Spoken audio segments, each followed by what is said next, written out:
બહેનના ઘરે 25 વર્ષ બાદ જોડિયા પુત્રોનો જન્મ થતાં ભાઈએ રાખેલી માનતા પૂર્ણ કરવા અનોખી દંડવત યાત્રા શરૂ કરી છે. ડીસા તાલુકાના રામસણ ગામના ગમનાભાઈ તેજાજી માળવીએ બહેનને સંતાન સુખ મળતા રામદેવ પીરની કૃપા માની હતી. માનતા પૂર્ણ કરવા તેઓ 5મી વખત રામદેવરા યાત્રાએ નીકળ્યા છે. અગાઉ 4 વખત ચંપલ વગર યાત્રા કરનાર ગમનાભાઈ આ વખતે દંડવત યાત્રા કરી રહ્યા છે. 30 જુલાઈએ રામસણથી શરૂ થયેલી યાત્રાના 7મા દિવસે તેઓ ધાનેરા તાલુકાના નેનાવા ગામે પહોંચ્યા હતા, જ્યાં ગ્રામજનો અને ભક્તોએ ફૂલહાર તથા સાલ ઓઢાડી તેમનું ભાવભીનું સ્વાગત કર્યું હતું.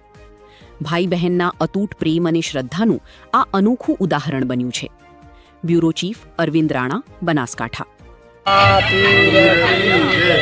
હું મારી બેન માટે આજથી 25 વર્ષ પહેલાં માનતા કરી હતી.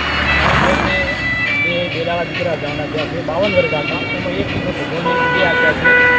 4 વખત પેદલ યાત્રા કરી, એના 4મી વખત મેં જન્મ ગયા છે. હવે મારી બેન માટે મારી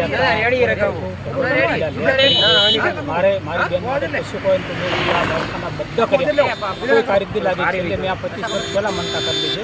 આજે મારી બેનની બે વેલાવા દીકરા ગામના થયા છે. બાબે મારે વેર કરી છે અને હું મારી યાત્રા પૂરી કરું છું. કયા ગામના છે? રામસરના માળવી ગમના પે તેજાજી.